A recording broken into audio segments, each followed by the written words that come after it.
thing which can stand in the court of law is the post-mortem report. And the exact cause of death can only be established on the basis of viscera report. So obviously, now they are collecting viscera, and that viscera report would be produced in the court of law later. Yes. Thank you. Thank you so much, Manoj, for putting this story into perspective. Now, with this, it's a wrap from my side in this bulletin. Now, my colleague Kritsween will take it forward with Breakfast Club.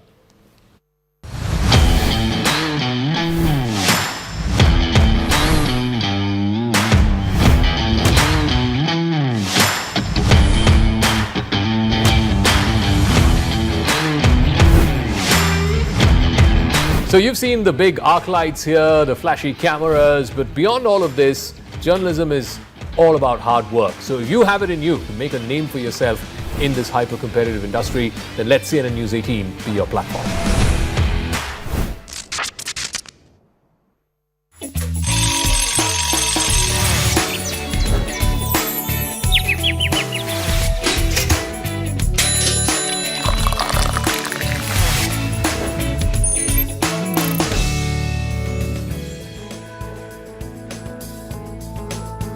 Good morning and a very warm welcome. Thanks for tuning into the Breakfast Club. I'm Kritsween and well, this morning we decided to take a cue from actor Akshay Kumar on the world of online gaming. With gaming becoming a major part of our online lives, it's more than just fun and entertainment, isn't it? It's also a space where safety, respect and awareness play a crucial role and are tested with as much force. The incident shared by Akshay Kumar around his own daughter has been a reminder for all, for parents, for children and educators in the country, a reminder about what more needs to be done and the need for the inclusion of cyber safety in school curriculums across India. So we'll start with that all-important conversation and then we turn our eyes to the skies. And quite literally, we'll be talking about asteroids and the exciting work of young space enthusiast and author Vivan Karolkar, who's spreading awareness about space science through his writing. That and much more. First up, let's take a quick check of the top headlines on the Breakfast Club. We start with how children are at risk inside online games, parents struggling with online predators. Should schools teach digital safety? This really is the need of the hour, and actor Akshay Kumar has sent out this reminder to one and all. We'll decode the conversation, what more needs to be done, and most importantly, the psychological impact that this leaves on a child's psyche in the long term. Then we go across to our person of interest this morning on the Breakfast Club. Vivan Karolkar, author and scientist at just 18, will be speaking to us. He patented asteroid detection method and has written several books, some of which were launched at Ayodhya and by the ISRO chief. He was also honored at the United Nations. He's written on Sanatan, on science and on Elon Musk. He is the youngest Indian with a space patent.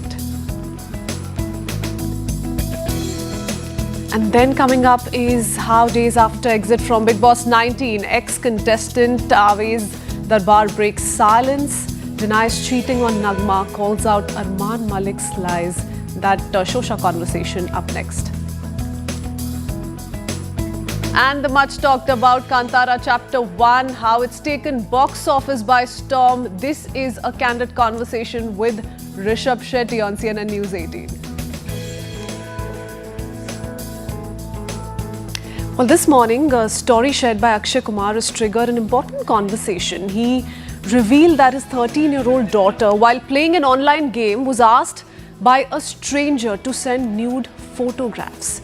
Online gaming may look like innocent fun, but the spaces where kids chat and play are also places where they meet strangers, and that happens or opens the door to bullying, grooming and sexualized conversations. Akshay Kumar said his daughter acted quickly. She shut the game and told her mother, but he also made a larger point. This is how cybercrime begins. मेरी daughter एक video game खेल रही थी और तो कुछ video games होते हैं जो आप किसी के साथ खेल सकते हो, कोई अननोन स्ट्रेंजर के साथ आप खेल रहे हो आप जब खेल रहे होते हो तो वहां से कभी मैसेज आता है, thank you, oh that was great, you are doing so good, अरे fantastic, very courteous message. And suddenly the person said, from where are you? And she wrote Mumbai. And then suddenly अपने आप फिर normal चल रहा है सब कुछ, अरे वेल प्लेड, बहुत अच्छा किया, ये है, थैंक यू, बहुत courteous, ऐसा लगा कि बहुत ही रिस्पेक्टेड, कोई जो भी सामने खेल रहा हो बहुत रिस्पेक्टेड है. फिर एक मैसेज आया, आर यू मेल और फीमेल? तो she replied, female. Okay, it went on. And then he sent a message, can you send me a nude picture of yours? It was my daughter. She switched off the whole thing and she went and told my wife. And this is how everything begins. It was great that she went and spoke to my wife about it. This is how things begin. ये भी एक cyber crime का ही एक हिस्सा है, जहां से लोग, बच्चे जो होते हैं, they get carried away, extortion पैसा फिर देना पड़ता है, उसके बाद बहुत सारी चीजें होती हैं. There are many cases, I'm sure आप सबने देखा होगा, many cases of suicide happens. This is how everything starts. मैं आज सीएम साहब यहाँ बैठे हुए हैं. देखिए, बहुत सारे सबने लोगों ने कहा कि हम पुलिस को क्या करना चाहिए, हमें क्या करना चाहिए. मैं लेकिन एक दरखास्त करना चाहूंगा, हम स्कूल के अंदर हिस्ट्री सीखते हैं, ज्योग्राफी सीखते हैं, मैथ्स सीखते हैं, ये सीखते हैं कि 2 + 2 = 4. लेकिन जब डिजिटल वर्ल्ड में, जब इस साइबर वर्ल्ड में हम जाते हैं तो वो 4 can become 0 like this. So it is very important that our children should learn this. तो मैं सीएम साहब से दरखास्त करूंगा कि हमारे महाराष्ट्र स्टेट के अंदर हर हफ्ते 7th, 8th, 9th, 10th standard के अंदर एक पीरियड जो हो, वो साइबर का पीरियड, जहां बच्चों को ये समझाया जाए कि होता क्या है. क्योंकि आगे जाके आप सभी जानते हैं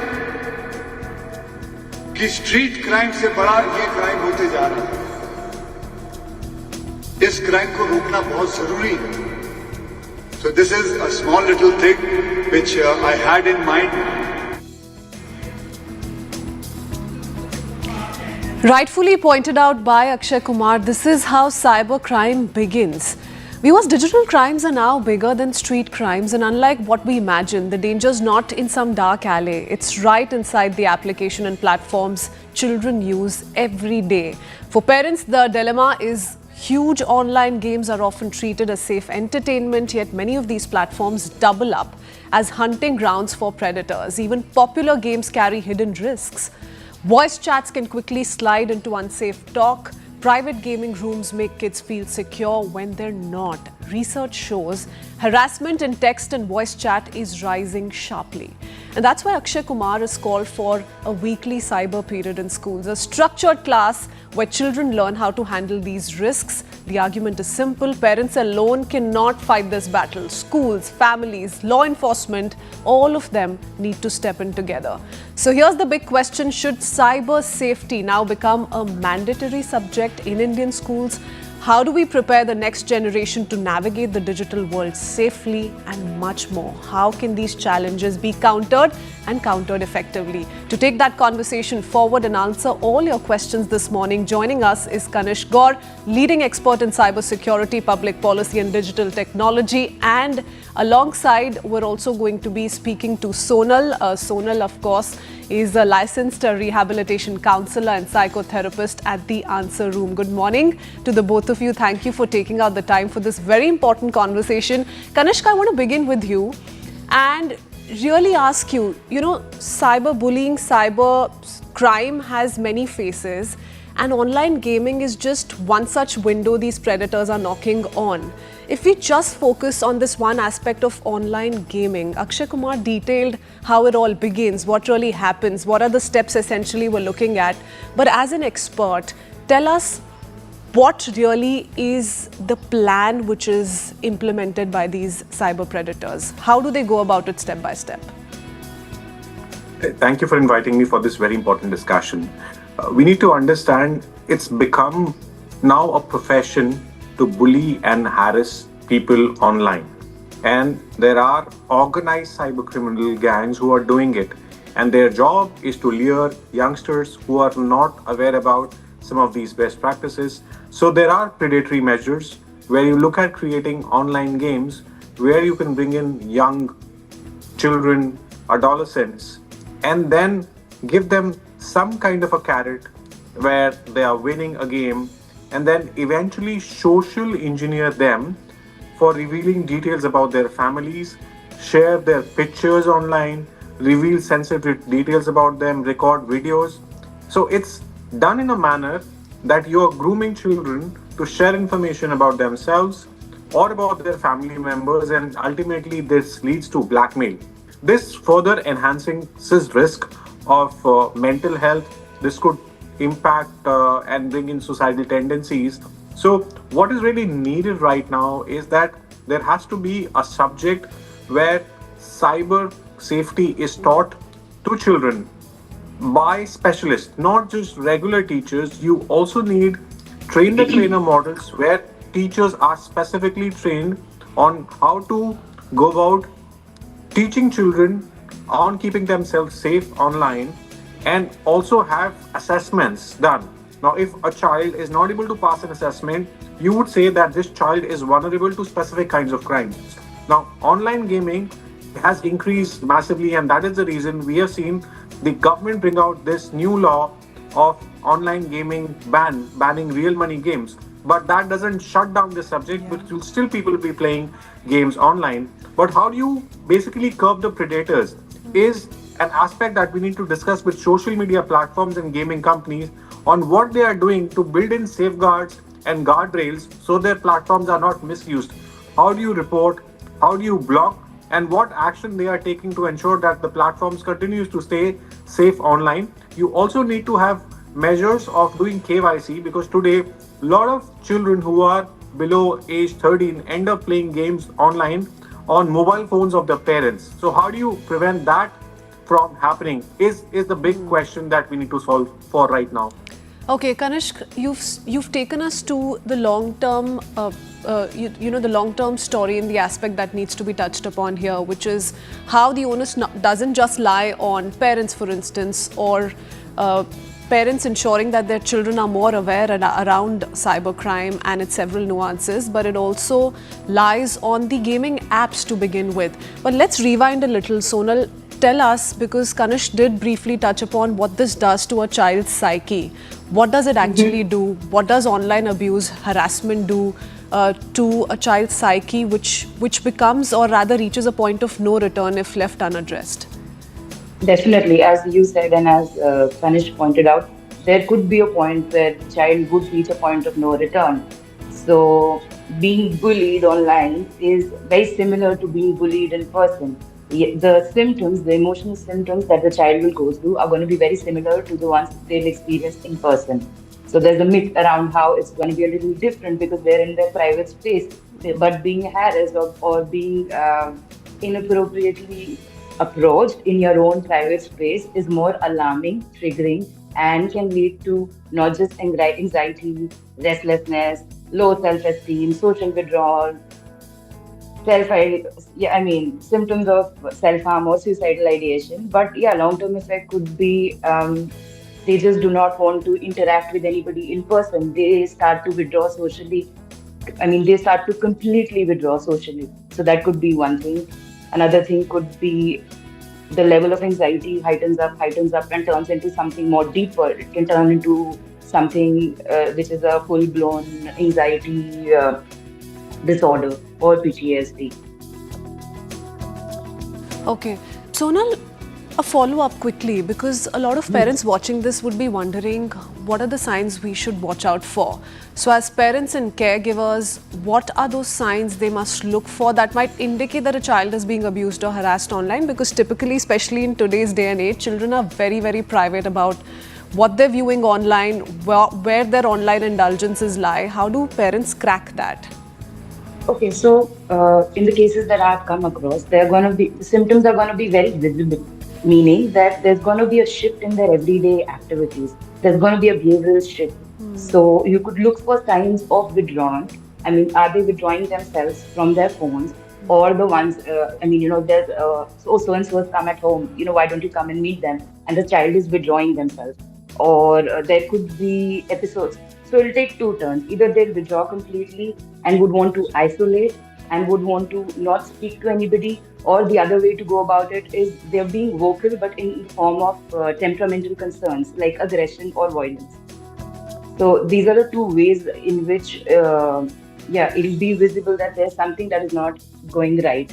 You could also look for signs like the child is used to playing games every day for 2 hours, and now when you give them their phone, they would just return it back, or they do not want to use their phone, or they want to be away from the gadget. So there's a sudden shift without a cause. Also, do they start distancing in a way from their parents, their immediate family? They want to be all by themselves, be in their own space, not interact too much. Is that also a prominent sign? It is definitely. There's going to be a depletion in their everyday living activities. It's not going to be how it is generally. That's because so 0 to 18 is when an individual is considered a child, according to the Indian law, according to WHO, correct? So this is when our brain, our body, there's a lot of transition, there's a lot of growth and development happening in all areas of our life, correct? So a 13-year-old does not really know how to. Yet we live in a world where everything is available at the click of our finger, but the 13-year-old does not know. Here, Akshay Kumar's daughter, she paused the situation, immediately went to her mother.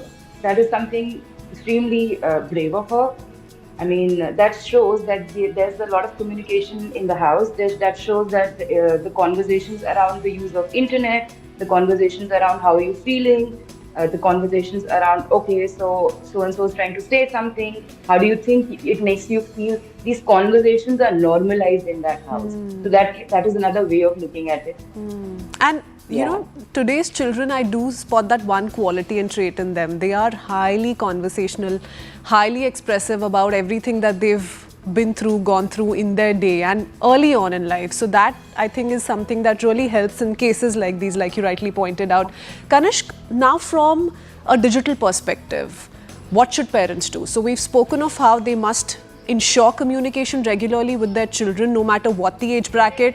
Digitally, how can they oversee their engagement online? So what are the provisions in place for everyone wondering how can we monitor it without sort of, without sort of making them feel that they're over intervening as far as their private engagements are concerned? And this is not for younger than 10 years children, but perhaps, anywhere between 12, 15, because that's when children start becoming extremely particular about how much they want to let you in. See, this would require a multifaceted approach where parents should reach out to their children and do open conversations.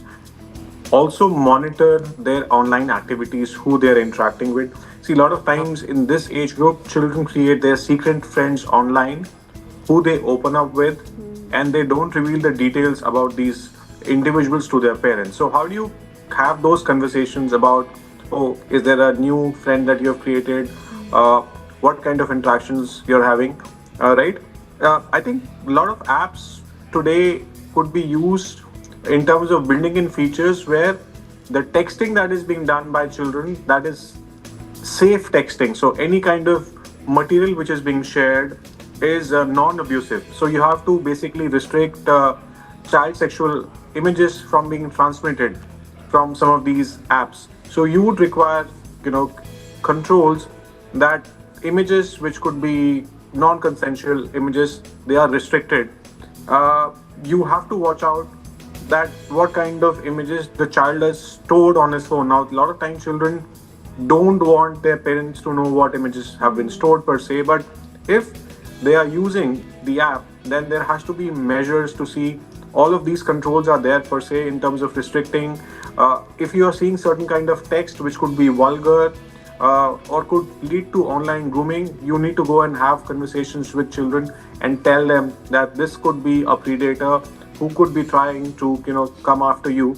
So those conversations really need to happen, and these conversations need to be done on breakfast or on dinner tables, where children need to be told about who are predators, different forms of predators, and told that why they need to safeguard themselves. Like we teach our children about good touch, bad touch when they are going out in physical spaces.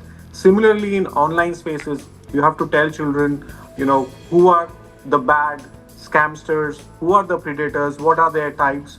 All of that has to be told. And in education plays a huge role in this. Exactly, So right? we'll touch upon It that, has to be Kanishk. done But quickly, to just take that point forward, a lot of times we've also gone through so many case studies wherein part of how these predators establish a personal relationship with the victim is building that trust. So you spoke of how they constantly ensure that you start trusting them. Then they move to a private messaging app where the conversations are taken forward. Would you want to red flag any of those messaging apps that are heavily used by these predators? Are there any? Can you name a few? And how can parents monitor that?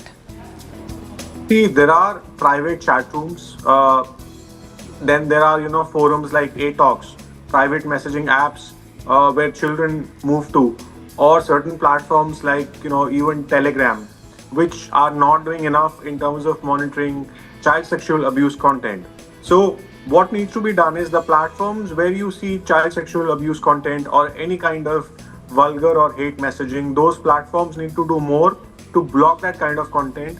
And erstwhile, you have seen the government take down such applications from Play Stores in India. So there's a role where government also needs to step in and ensure that if there are platforms that are not doing enough to prevent any kind of abuse or bullying or harassment, those platforms need to be removed from India's Play Store. I think some of the platforms like Meta have done a good job in terms of monitoring this kind of content and creating more awareness. But a lot has to be done through storytelling or through cartoons or through videos, which children can relate. Because if you make it more classroom-based interaction, they would generally disconnect, right? So you would need influencers, you would need people who really children admire, sportsmen, you would need people who are content creators as well to talk about some of these key issues which children might face tomorrow. So it is more of a role where we need to have more influencers, thought leaders within the society playing an active role, coming and talking about it. I'm glad Akshay Kumar has spoken about it, but what about some of the other celebrities? Are they ready to talk about such issues which their children are facing? Those could become serious role models for our children. Oh yes, because when, for instance, an Akshay Kumar's daughter goes through something like this, it's a big message to the society on how, no matter how privileged, underprivileged you are, these threats very much do exist. They're happening all around us, so watch out for these signs. Kanishk, I'll come back to you in just a bit. Sonal, from a mental health perspective, how does knowledge, education about online safety impact a child's sense of security and confidence online? So Kanishk has had some brilliant ideas on how this must not be done in a conventional way. It can't be boring classroom explanations or webinars or seminars. They have to be made interactive for it to be actually understood by the children, right? Because children typically only go for things that are more animated, more relatable. What's your analysis and your take there, and what does it really do to a So I child? think Okay, so I do agree with Kanishk on that. Remember some time back how we said that there has to be professionals who are coming in the school and giving out information around cyber security. The schools are going big time about mental health. CBSE is leveling up each day about mental health. Correct. So I have associated with schools in the past, and we would take up group sessions around social media. So let's say the topic is social media. You would tailor make it for the audience which is in the age group of 10 to 13. You would tailor make it in the for the audience that is between the age group of 14 to 16, 14 to 17. The idea is to add worksheets. The idea is to add like he said, animation or cartoon. So you could add other references. How Akshay Kumar spoke about it. So a little bit of, the clip could be added to the workshop and it could be made a part of the whole workshop. So that's one way to go about it.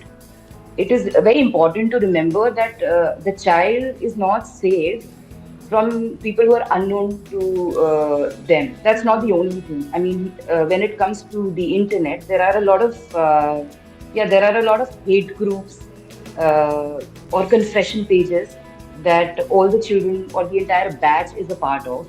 So that is also something very important to look into. That is when the child comes to the school every day but would not want to talk to anyone. Eventually, there is school absenteeism. That's because they know these people, but they do not know who's posted it. So that's also another way of looking at it. Okay, and very quickly, Sonal, because we're running out of time, Yes. so last 30 seconds, but to strike that balance, teaching children about cyber threats, but not making them overly anxious or fearful. Every time they sit in front of their systems, they should not feel as though somebody is staring at them or their privacy is under threat. How do you ensure that? Okay, so step one would be normalizing these conversations. The approach has to be integrated, like you mentioned, like Kanishk has pointed out some time back. It is not going to be the school or the parents alone. It has to be an integrated approach. Therapists, other professionals, schools. Basically, it has to be an integrated approach. That's step one. Normalizing conversations around, okay, so you play this game. Okay, can I play this game with you? Will you teach me how to play this game? You could talk to your child about what they're doing. There has to be a regular check-in. So that has to be something that has to be maintained. What else? If you see a shift in their behavior, you could ask them about it. Yeah. You could speak to their peer group. You could speak to their educators. So open, transparent communication, I think, Yes. holds the key. That is step I one. think there's The common idea is to- consensus on that's the way forward for every single parent who's trying to monitor their child's online or digital patterns or behavior or indulgences. Thank you so much, both of you, for joining us this morning. Wonderful having you on board to really break down that story. I'm sure parents watching this are making notes already. We head into a very quick break with that. On the other side, we'll go across to Vivan Karolkar, who's our person of interest this morning. He's an author and scientist at just 18. We'll talk about his wonderful contributions in just a bit.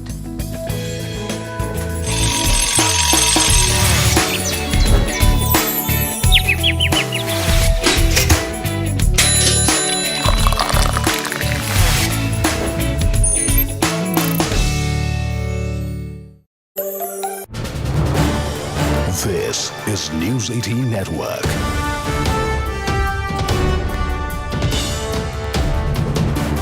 India's largest news network. In focus, United Kingdom Prime Minister Keir Starmer is en route to India for his two-day visit. He has posted a video from the plane's cockpit with a caption, "Off to India," with some of the UK's most prominent businessmen to deliver for our people back home. Listen in. Flight 9. This is the Prime Minister. I'm in the cockpit, and a very warm welcome to BA Flight 9100 to Mumbai. It's really fantastic to have you all on board. This is the biggest trade mission to India that the UK has ever sent. So I'm much looking forward to working with you as we explore all of the opportunities and take full advantage of the opportunities in our new free trade agreement. So safe flight everybody, enjoy the flight, and I'll give you further information once I've taken off. Thank you. So that's the message coming in from Keir Starmer ahead of his arrival here in India. This is News 18 Network.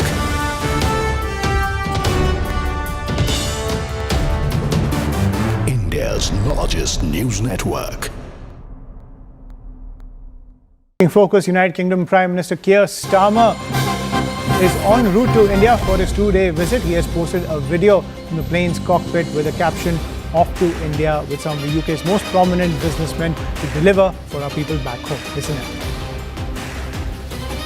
Flight 9. This is the Prime Minister. I'm in the cockpit, and a very warm welcome to BA Flight 9100 to Mumbai. It's really fantastic to have you all on board. This is the biggest trade mission to India that the UK has ever sent.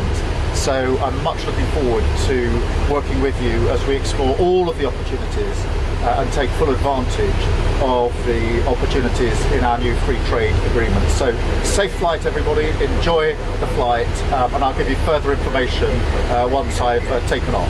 Thank you. So that's the message coming in from Keir Starmer ahead of his arrival here in India. This is News 18 Network.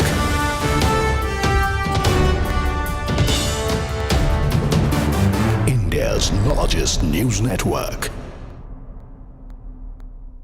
In focus, United Kingdom Prime Minister Keir Starmer is en route to India for his two-day visit. He has posted a video from the plane's cockpit with a caption, "Off to India," with some of the UK's most prominent businessmen to deliver for our people back home. Listen in.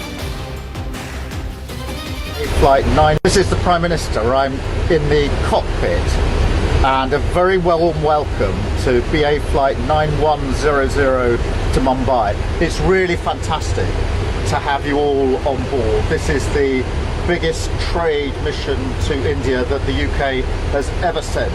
So I'm much looking forward to working with you as we explore all of the opportunities and take full advantage of the opportunities in our new free trade agreement. So safe flight everybody, enjoy the flight, and I'll give you further information once I've taken off. Thank you. So that's the message coming in from Keir Starmer ahead of his arrival here in India. This is News 18 Network.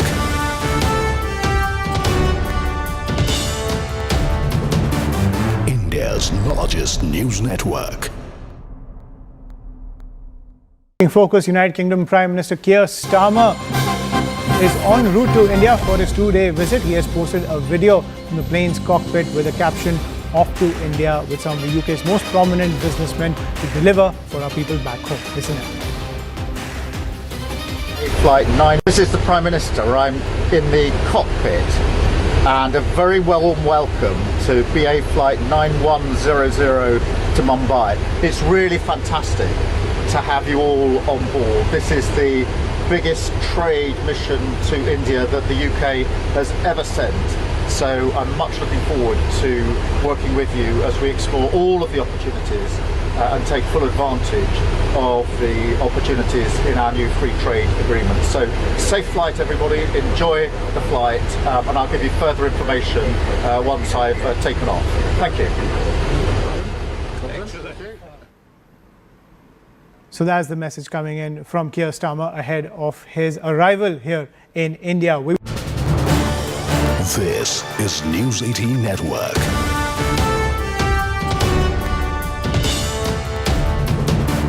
India's largest news network.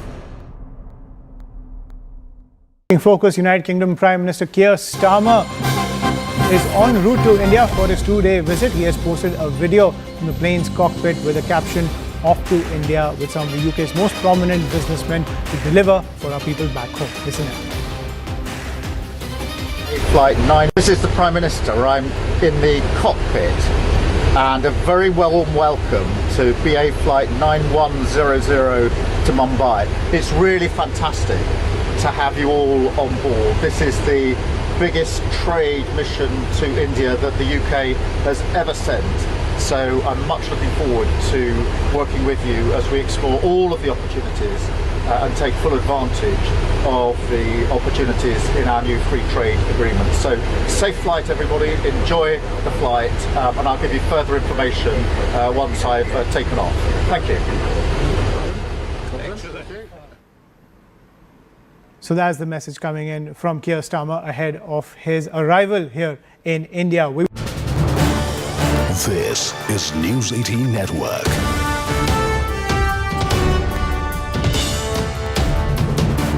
India's largest news network.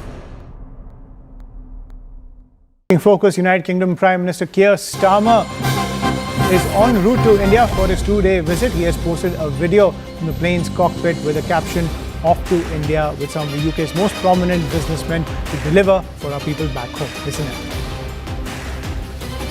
Flight 9. This is the Prime Minister. I'm in the cockpit, and a very warm welcome.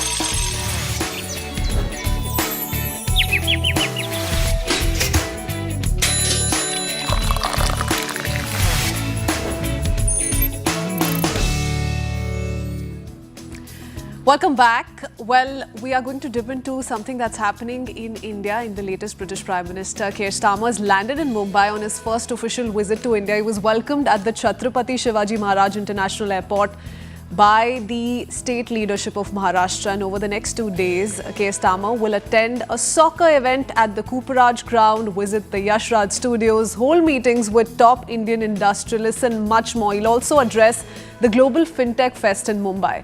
Keir Starmer's visit comes just months after India and UK signed a landmark free trade agreement, and later this evening the External Affairs Minister is scheduled to call on him ahead of his meeting with Prime Minister Narendra Modi. Since it's an action-packed day on this front, we decided to quickly go across to what's expected the next few hours, and Siddhant Mishra joins us live from Taj Kolaba in Mumbai. Good morning, Siddhant. Siddhant, tell us, what are we to expect the next few minutes? There's a lot of excitement around this one visit of the UK delegation. Would you say that the Starmer administration in a way is repositioning how it's looking at India-UK ties relationship going forward? What's your analysis there? Well, that's right. In fact, I landed in Bombay yesterday. And in fact, since then, what I could sense is that, the roads, the buildings, you will find Union Jack and Indian flag everywhere in this Victoria era buildings all across Mumbai. And in fact, this morning I was traveling from Worli to South Mumbai, and this coastal road, the new stretch which has recently got inaugurated, has changed the face of Mumbai completely. So on both sides of the coastal road, there are big billboards, hoardings of Keir Starmer, Mumbai welcomes Keir Starmer, etc., etc. So there is a lot of excitement here in Mumbai. In fact, the entire city has been decked up to welcome Keir Starmer, from BMC headquarters to Gateway of India to Ballard State, and in fact Bandra Worli ceiling, Kritsween. All these main key infra projects have been decked up, lit up in Union Jack, and in fact now today is the first day. In fact, he arrived in Mumbai this morning. He is accompanied by a largest trade delegation which has ever come to India from United Kingdom. 125 top executives and CEOs of British multinational companies are accompanying Keir Starmer. So today it's going to be action-packed day for him. He will also be doing a football event at Cooperage ground in Mumbai. He will also be visiting Yash Raj studios because Yash Raj has a very, very special connect with England. In fact, many of their films got shot in England. So he will definitely be visiting the Yash Raj studios. In fact, in the evening, S. Jaishankar will come for a call on. And tomorrow, it's going to be the business day. Morning, he will meet Prime Minister Modi, hold delegation level talks, followed by press statement. Then both leaders will deliver key addresses at the Global FinTech Summit in BKC, and after which late in the evening he will depart. So it's a very, very important and significant visit. Perhaps this visit is happening after India and United Kingdom signing free trade agreement. So the focus is to boost trade and investment. Back to you. So UK looking to boost trade ties with India. That no visa comment though has sparked a little bit of a controversy, is being spoken of widely. But yes, in the interim, we're going to see the Starmer administration, the delegation, get a taste of India's hospitality and perhaps Bollywood as well. Speaking of Mumbai, thank you so much, Siddhant, for joining us with all those updates. We'll keep coming back to you. For now, we shift our focus to our person of interest this morning, Vivan Karolkar. He's just 18 and already balancing science and books. At 15, he secured a patent for detecting asteroids. And since he's authored 3 titles, one launched at Ayodhya Ram Mandir, another unveiled by ISRO's chairman, and most recently a biography on Elon Musk. His work has been recognized by leaders in India and abroad, and today he joins us live. Hi Vivan. Vivan, good morning. You've achieved so much in very little time. You're so young still. First, let's begin with the story that got you here. How did your interest in science and space begin? So my interest in science and space first began as a very young child. So मतलब बचपन से मेरे को habit था that to observe everything, whether it is nature, whether it is people in general, how they function, how society functions, how government functions, in a general way a child would understand. So I was very interested in all of that. And then I understood that some things I cannot observe. Even in nature, for example, leaves are there, so they are very detailed structures, I understood later, and well-designed structures. Then I saw that, in ocean there are so many sea creatures we can't observe easily. And one thing shocked me as a child was that in space there are thousands and thousands and millions of planets and millions of stars. तो वो सब चीज़ें हम easily देख नहीं सकते unless telescope हो. Telescope होने के बावजूद भी हम देख नहीं सकते प्रॉपरली, पूरा यूनिवर्स एक साथ नहीं देख सकते. So the thirst in me to observe, to understand the truth. Observation is only useful अगर हम उस ट्रूथ को ऑब्जर्व करें, right?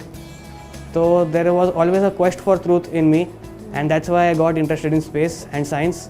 And thus if my life was a space mission, I would name it Quest for Truth. Okay, you would name your life, if it were a space mission, Quest for Truth. Interesting. Vivan, you're tracking asteroids while writing about ancient Indian tech. How do these two worlds mix in your mind? Tell us how they blend so well. See, unfortunately, they can't have a chat with each other. Reason being because they are not two different worlds. Okay. They are the same world. Because as I have claimed in my book, The Sanatan Dharam True Source of All Technology, my second book, which was launched by the ISRO chairman also, so I am very honored by that. So in that book I have claimed that all modern technological inventions the concepts are plagiarized from the Vedas. So although this technology might exist in different form in the past, but still it existed. So all the modern space research, what is happening, all the telescopes, all the technologies used for rockets, everything, all of them are available in the Vedas. So ancient Indian technology is modern technology, and I have given n number of verses for that which prove that. You're offering a very different perspective, Vivan, this morning. But tell us a little bit about the book. You just mentioned how it links ancient wisdom with modern science. What inspired you to write it? So I was working on my patent actually. So I have a patent. I had filed a patent at the age of 13 on detecting asteroids. So basically, if the asteroid is moving very fast, or if the asteroid is very small in size, so it's very difficult to detect the asteroid. So I came up with a method. So where NASA takes millions of dollars to detect them, my method is free of cost. So when I was working on my patent, I ended up coming to research about Galileo, and I saw a documentary on Discovery Channel which was anchored by Stephen Hawking, where Galileo was shown like a martyr. Matlab, he was a very great fighter against the truth, quest for truth, and he was put in house arrest for saying that the earth is not flat, it is round. And so I thought that all his discoveries are fantastic for astronomy. Is that if he was not there as a pioneer of astronomy, then we would not know anything about space today. But then accidentally I stumbled upon the Rig Ved's 10 verses, which I have covered in the first chapter of my book. So in those 10 verses, all the discoveries of the life of Galileo that Galileo has made, all of them are available in 10 verses of the Rig Ved. And so I thought, if only one scientist who is such a pioneering scientist, his entire life discoveries are in just 10 verses, and there are lakhs and lakhs of shlokas in the Vedas, how many more scientists are covered? And so I went on researching, and yeah, that's how I got the interest. Yeah. Okay, and I'm going to ask you a quick fun question. If you could time travel, Vivan, which modern gadget would you show an ancient sage? Yeah, so they had all forms of technology, but if I would take one, I would take the smartphone, because certain apps are there. For example, Instagram is there, Snapchat is there, so they don't have that, but they will dislike it and disapprove of it for sure. For sure. Vivan, you found numerous scientific concepts in the Vedas. What's that one example that blew your mind completely? So yeah, so in this, one thing that very much shocked me was that Newton is a very great scientist. So in that case, he did many discoveries. One of the things he is credited for is that he said that the earth is a shape of an oblate spheroid. So Galileo came up with the fact, according to the West, that earth is not flat, it is round.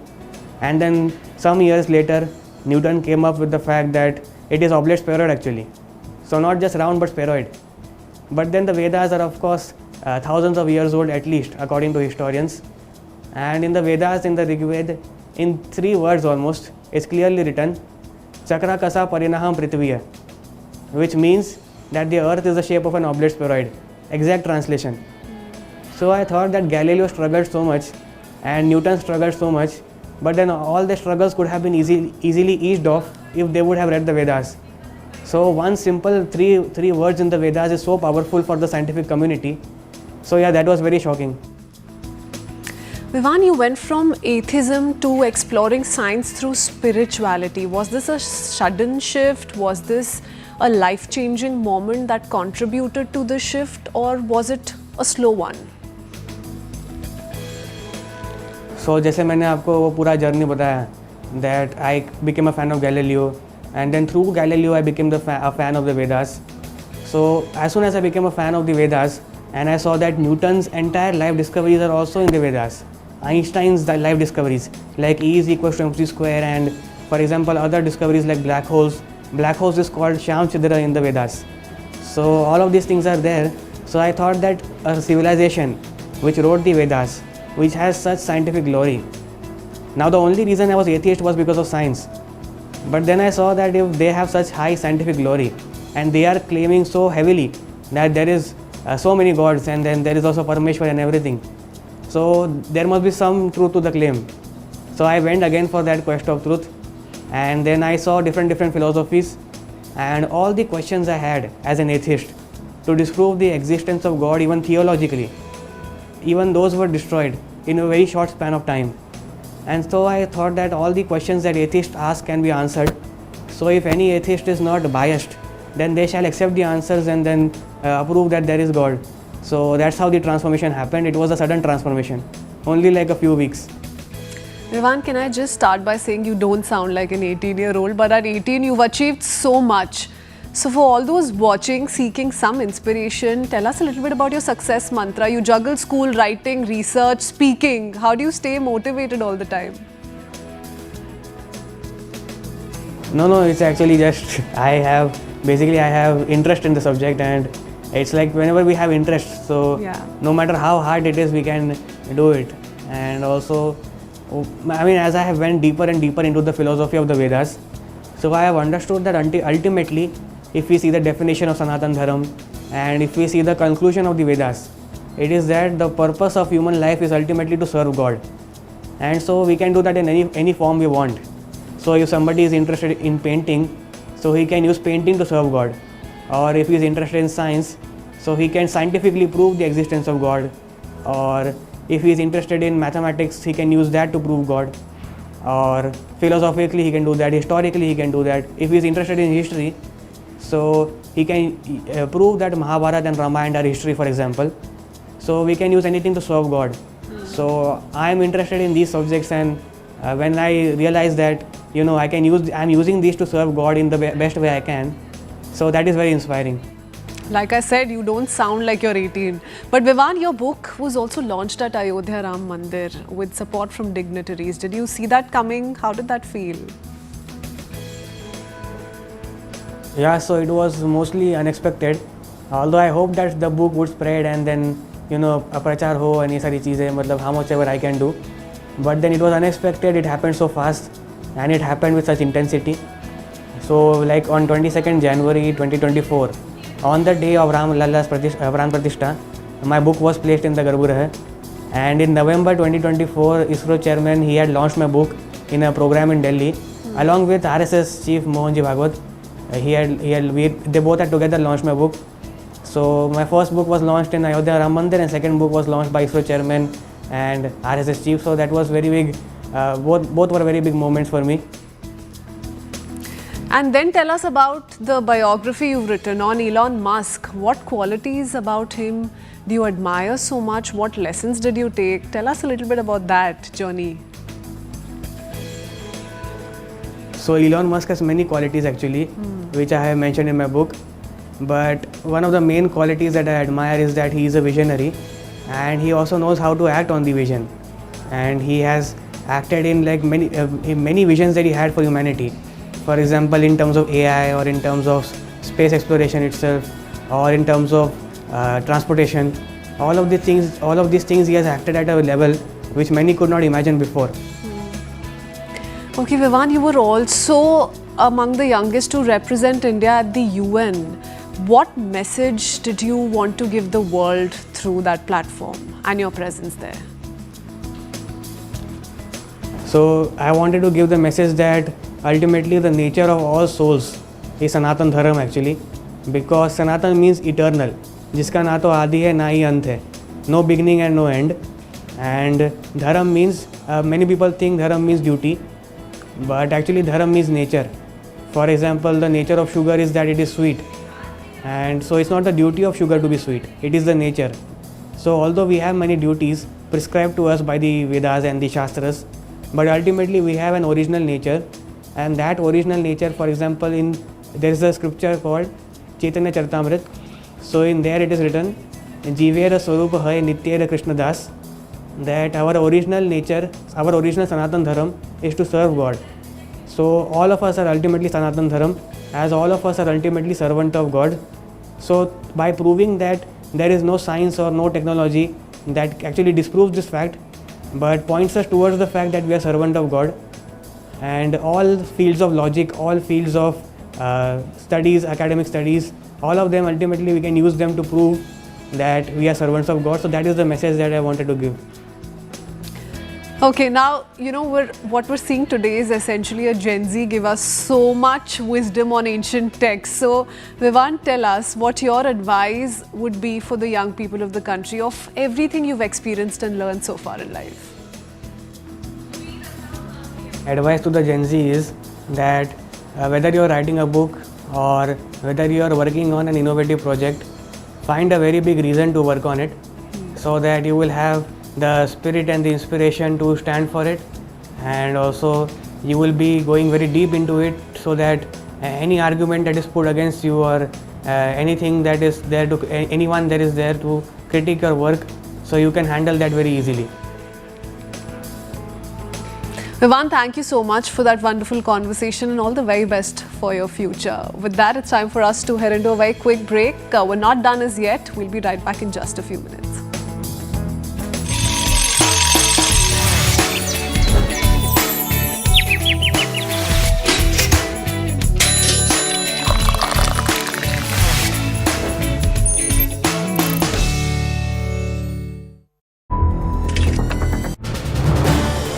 This is News 18 Network.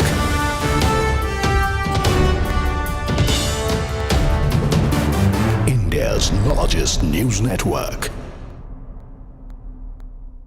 In focus, United Kingdom Prime Minister Keir Starmer is en route to India for his two-day visit. He has posted a video from the plane's cockpit with a caption, "Off to India," with some of the UK's most prominent businessmen to deliver for our people back home. Listen in.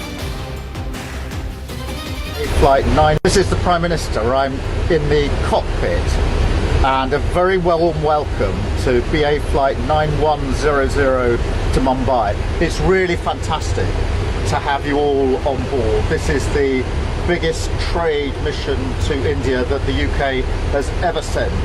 So I'm much looking forward to working with you as we explore all of the opportunities and take full advantage of the opportunities in our new free trade agreement. So safe flight, everybody. Enjoy the flight, and I'll give you further information once I've taken off. Thank you. So that's the message coming in from Keir Starmer ahead of his arrival here in India. This is News 18 Network.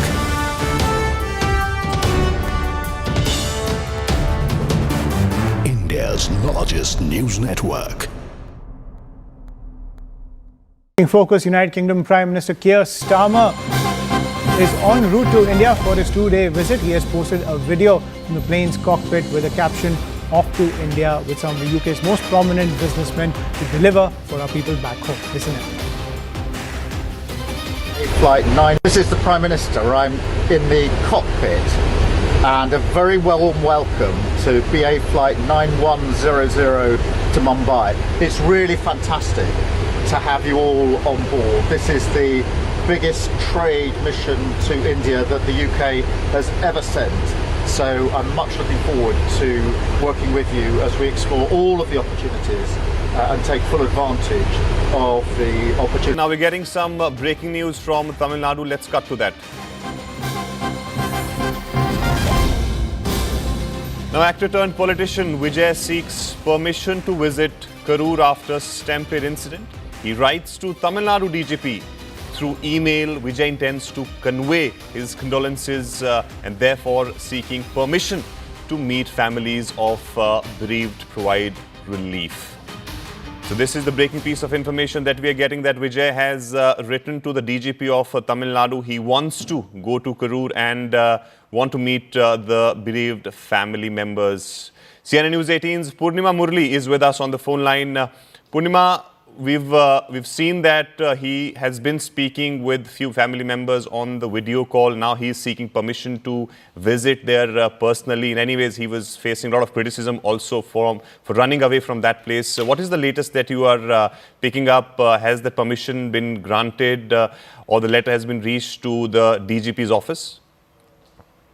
Well, an email was sent to the DGP late last evening, is what we are given to understand from our sources. And this email is addressed to the DGP, requesting the DGP to give permission for Vijay to visit Karur. In that, he says that he's only going to meet the families of those who lost their near and dear ones, only meeting them and offering condolences.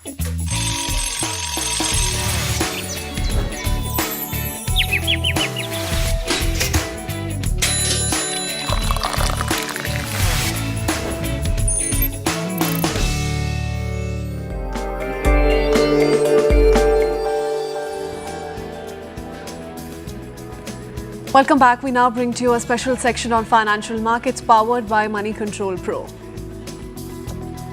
We start with markets. First up, Gift Nifty is indicating a muted opening for Indian stock markets. US stock markets close lower due to selling in shares of technology companies. And Asian stock markets open lower too, tracking the losses in US stocks. Gold prices are at record high on soft US dollar and demand for safe haven assets.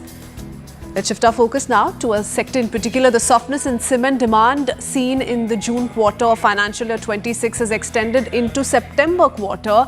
Overall cement volumes are likely to expand only in mid-single digits. Persistent and intense monsoon activity coupled with temporary deferral due to GST rate cut kept momentum subdued, while July and August saw relatively firm demand. September was a slow month. So log into Money Control Pro to find out more about the cement sector and other actionable insights on markets. It's the premier destination for all the investing views and financial insights you will ever need, brought to you by Money Control.